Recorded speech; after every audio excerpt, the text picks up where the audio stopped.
Long Silence, Old Man by David Lewis. They came upon it at evening, just as Manello had known they would.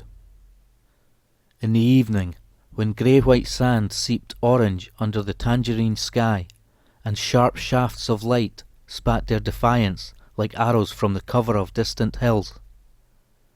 10 miles back he had turned from the straight highway, the straight ribbon of concrete which uncurled through the nothingness of the desert.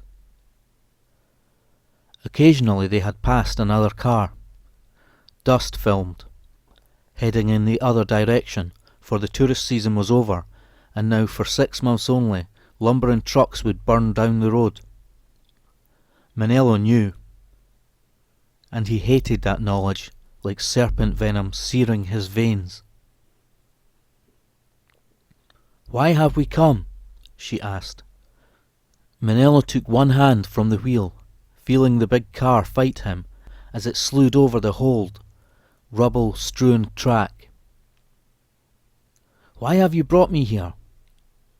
Manello rested his free hand on the girl's knee, and she laid her own slender hands on his, sandwiching it between cool layers of her body, guiding it up her firm thigh. Manello looked away from the darkening road, watching the girl. They were riding sideways to the sunset, and by some trick of light her black hair, blowing in the slipstream of dry air, seemed tailed with a fiery gold. He felt his hands steadily drawn into the soft warmth between her thighs. The car hit a boulder and slewed a little from the track. Not enough to put them at risk. Not enough to demand the violence with which Manello snatched back his hand to grasp the wheel. He clicked on the headlamps, and their beams sprayed like small arms fire across the strange mystery of the desert and destroyed its magic utterly. As the bleached desert cooled, a wind stirred, as it always did, and rattled the dry bones of the scrub. It caught up a ball of parched twigs and bowled it along the track beside them, then darted it across their path. She cried out, seeing it flash, bone white with dust, into their lamps, and then plunge beneath the tires. "It's only dry brush," he said. "I think it was a dog." The girl put her arm around his shoulder, pressed herself to him, trembling. "No dogs here, not now." He felt his hands close on the wheel, as though it were a chicken neck, to be snapped. He said, "When I was 10 I went out prospecting with a man called Drager and his friend. What his friend was called I forget, it doesn't matter. They were a little crazy, for no gold had been found in the hills for generations. We went with a mule called Jose Pepita. Very old the mule was, with ribs like a birdcage, clattering with tins and pans for sifting and storing the gold which didn't exist. My father let me go with Drager because he was his best friend, his only friend. Besides, he thought it would do me good, my father. He thought it would—" For the first time Manello faltered. Softly he finished. "He thought it would make me into a man." When the girl didn't say anything, and the long silence was filled only by the car noise and the rising wind, Manello regained his composure and went on. "I don't know why I tell you this. We went into the hills. For 3 days we walked and climbed in the heat and dust. We found nothing, of course. There was nothing to find. As we prepared camp, Drager's friend, the man whose name I forget, reached under a ball of scrub to find firewood and was bitten by a snake. I didn't see the snake, nor did Drager or his friend. It vanished among the little rocks and bushes. But this man, this friend of the crazy Drager, lay on the ground, holding his left arm and screaming and twitching. His body became taut like a bowstring, and then would have spasms of movement, as though some invisible finger played him. Drager took a knife. He poured a little paraffin into one of the tins and set it alight. Then he passed the knife blade through the flames. He said to me, "Hold him, boy, hold him good." I took the man by the shoulders and pressed him to the ground. Drager ripped away his sleeve. He drew the knife across the man's vein, where it bulged like a bloated leech in the crook of his elbow. He drew it quickly and the man's blood dribbled out. Drager put his lips to the wound and sucked out the blood. We sat there for about 10 minutes. I held the man's shoulders, and Drager squatted, sucking and spitting until the blood had caked in his dirty beard and the man was dead. We buried him there and left a cross made from a broken spade handle. Then we came back home. Why have you told me this? Why did you bring me here? Here we are. Manello spun the wheel, and the headlights drifted in a circle. Suddenly, where desert and scrub had been, there was a house. 1 story, with dirty white walls, patched by rusted iron sheets like dried scabs. Some tumble-down outbuildings formed a right angle with the house. That was all. Around was the desert, and the sand blew up to the walls like sea spray dashing a rock, wearing it with sure patience into the sea. "What is this place?" Manello said simply, "It is my father's house." It was quite dark now, and they could see the feeble trickle of oil light dribbling between the broken shutter slats. The sound of their car and its lights drawn across the house front had roused the old man. He came to the door and opened it cautiously. He had an oil lamp in one hand, a shotgun in the other. "Who is it?" His voice was cracked and querulous, but the girl knew that it must once have been strong and vibrant. Manello switched off the engine. "It is Manello, your son, Manello." The old man came out towards the car. When he killed the engine, Manello had cut the main beams. Now, as the old man approached, he switched them back on, blinding the weak eyes. "Let me see you, father," Manello called. "It's a long time. Let me take a good look at you." The cold white light was merciless. Before it, the old man seemed like some specimen on a dissecting board. He had covered his eyes with one hand, laying down the lantern but keeping tight hold of the gun. He half bent forward, and his tattered, unbuttoned shirt showed thin ribs and grey flesh folding down from his hairless paps. "You are still a fine strong man," Manello called. "I can't see you. Those lights are too bright. Come into the house, Manello." "Why are you armed, father? What does a strong man like you fear in the desert night?" "I thought you might be young hooligans. They sometimes come here. They come in trucks, army trucks, they have bought. They do damage here. Look at those windows which they broke." "Can you not catch them, father? Catch them and beat them for their crimes?" Manello was standing on the car seat, leaning forward across the top of the windscreen. "Please," said the girl softly, "can we not go into the house?" "Who's that with you?" The old man came forward, moving into the darkness around the car. "It is my wife, father. That is why I came here, to introduce you to my wife." They went into the house with Manello carrying the cases. "You are very lovely," the old man said, and he reached out to touch her arm. "It is many, many years since this house saw such beauty." Manello dumped the cases on the stone floor, and dust and sand flew. "If I had known you were coming," the old man said uncomfortably. "If Manello had told me you were coming here." "We are staying in the city," the girl said. "When Manello said we would go away for the night, he did not say we should stay here. My home is very poor now. It is unworthy of you." "Does old age always bring such humility?" Manello demanded. "If so, there is a lot to commend it." There was a silence. Then Manello said, "We are on our honeymoon. We are staying in the city because the picture I am directing is filming locations near here. It makes me very proud to know how you have succeeded."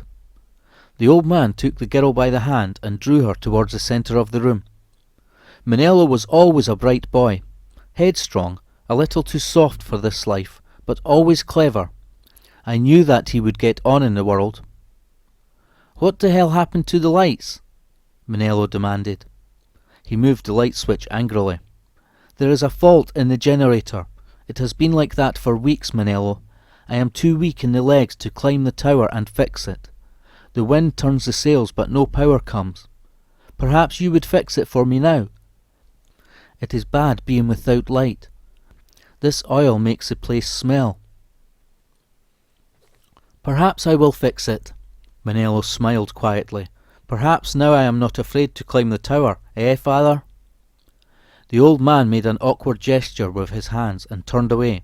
He said, "You must be tired and hot after the drive, Manello. Take your wife to the main bedroom.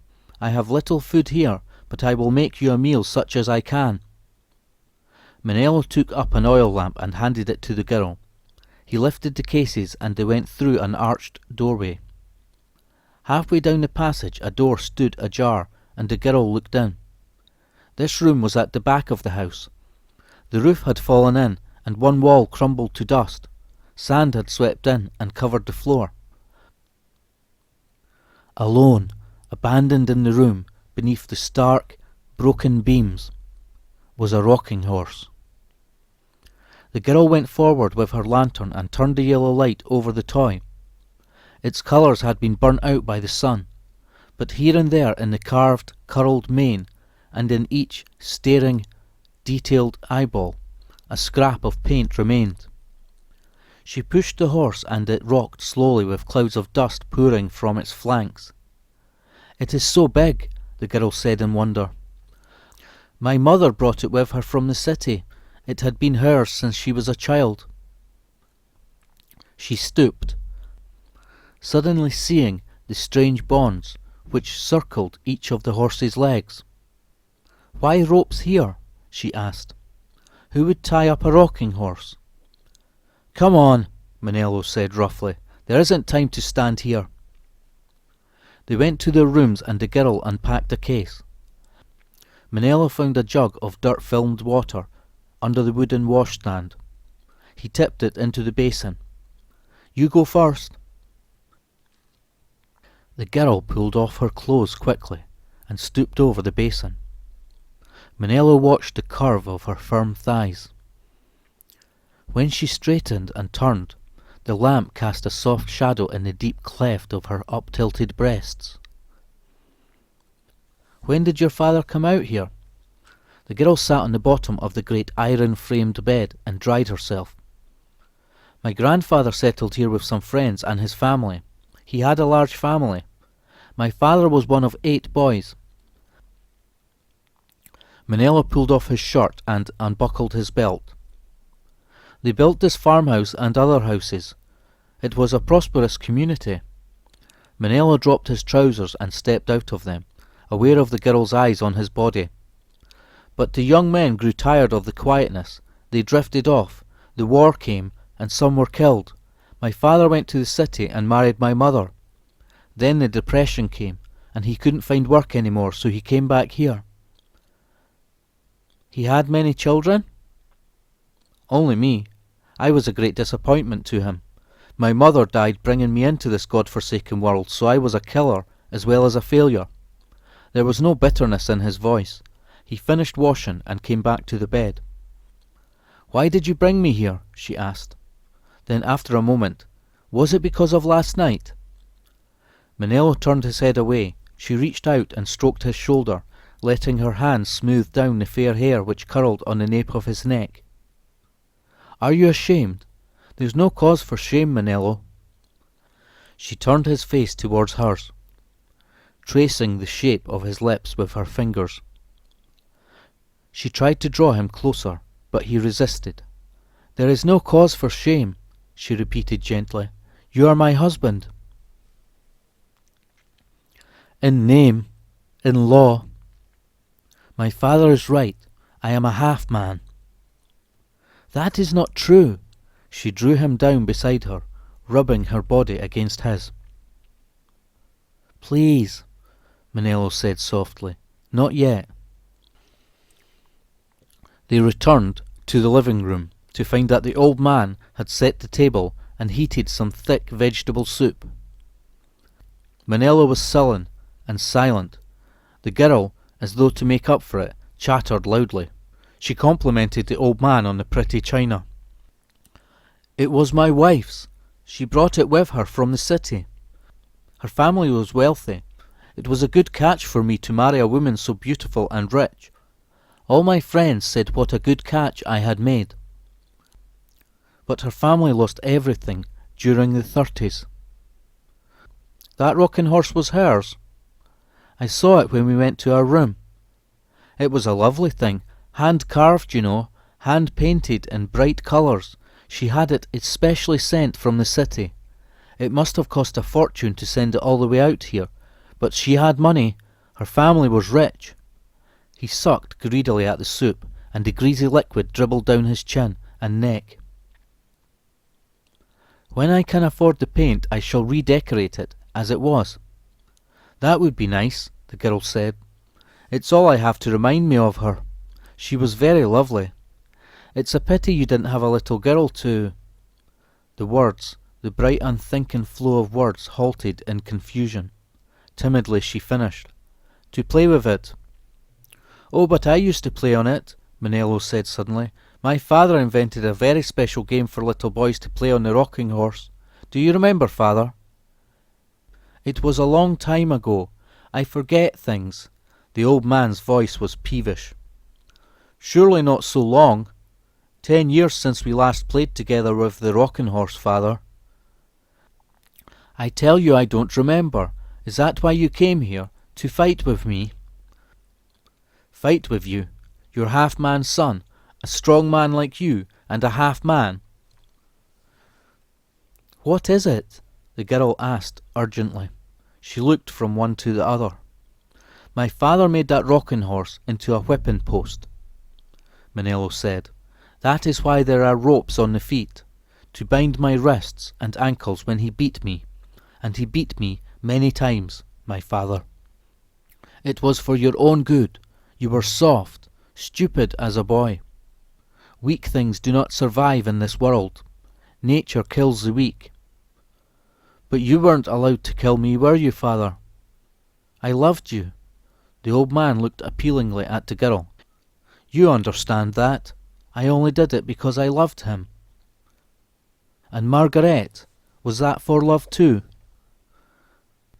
"She was a tramp, no good for you." "When I was 17, I had a girl called Margaret." Manello was speaking directly to the girl, ignoring the old man. He spoke slowly and carefully, like a witness making a deposition before an attorney. He weighed each word as though it might later be held against him. "My father and I were building the tower for the electricity generator. It is a very tall tower to catch the faintest gasp of air. I have an allergy that makes me go in mortal terror of heights. Not then, but now, with my greater knowledge, I understand that this fear is real and not weakness. But then I thought it was only because I was a coward, a half-man, as my father constantly told me. That day we had to fix the generator onto its platform high on the tower. My father had done the high work while I sawed the timber and pulled it up to him. He promised that he would secure the generator. But Margaret came to see us work, and he decided I must be taught a lesson.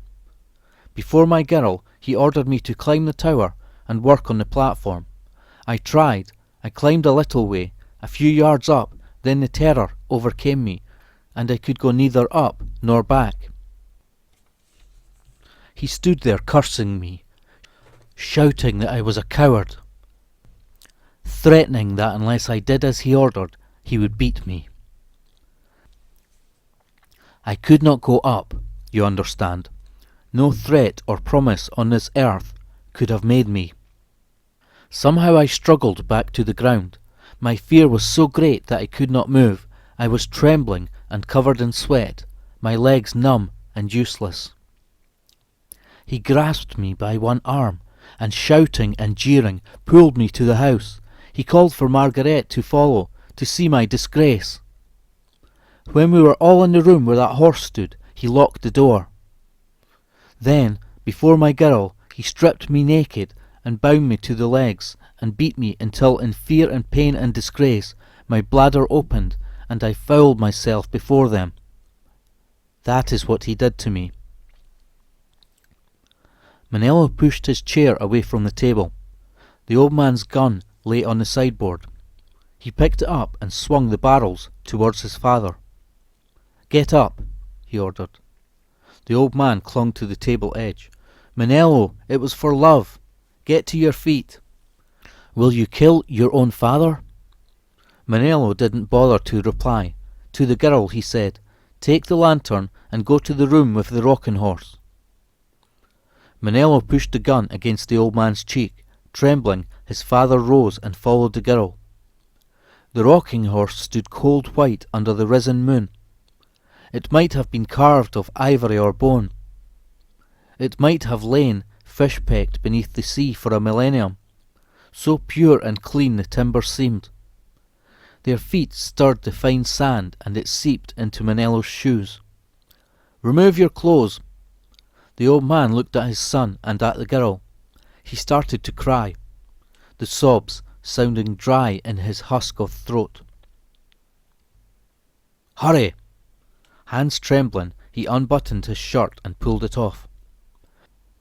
His skin had lost its deep tan and grown grey and loose, like an ill-fitting shroud. "It was for love," he insisted through his tears, but he let his baggy trousers fall and exposed his flabby thighs and wrinkled hairless body. The girl turned her head away. "Lie over the horse," Manello commanded. The old man obeyed painfully, and the horse creaked in protest against his weight. Manello stooped quickly and bound the wrists and ankles. The rope was almost rotted, but the old man made no move to struggle, and the binding was no more than a gesture. The old man's legs and arms were spindles.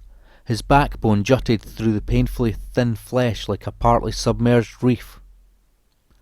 How in 10 years, Manello wondered, he had been so powerful, so muscled, or was it just that a boy's fear had put pounds onto the frame and created a strength which never in reality existed? But the old man probably had been strong. 10 years alone, without hope, in the silence of the desert would drain a man of everything, even of a desire to live. Perhaps especially of the desire to live. Was that the real punishment? The long hot silence among the decay of a lifetime's work, without even a dog for company. But the old man couldn't stand dogs, and had drowned the only stray Manello ever brought home. If any came begging for food, he'd shoot at them, and now none came. "You should have kept the dog," Manello said suddenly. "It would have kept off the roughs. It would have been something that mourned your passing." "Will you kill him?" the girl demanded. "If I do, then he killed himself." Manello stroked the cold steel of the gun along the old man's naked body. "Everything I am he made." He looked hard at the girl. "Everything that I am not as well." He raised the gun to his shoulder, and his finger went across the triggers. For a moment the blunt, round mouths caressed his father's chest and groin. "Goodbye, old man," he said. He fired, and the explosion was like some massive orgasm. The sound rocked to and fro between the decayed walls and set the horse in gentle motion. On the far wall, 2 black smears stained the white baked mud where the pellets had landed. The old man sobbed, his body swaying with the movement of the horse, the stench of his spilled fear filling the cool night. Manello and the girl didn't bother about their belongings. They left the cases and clothes to the old man. They went out to the car and drove back to the city.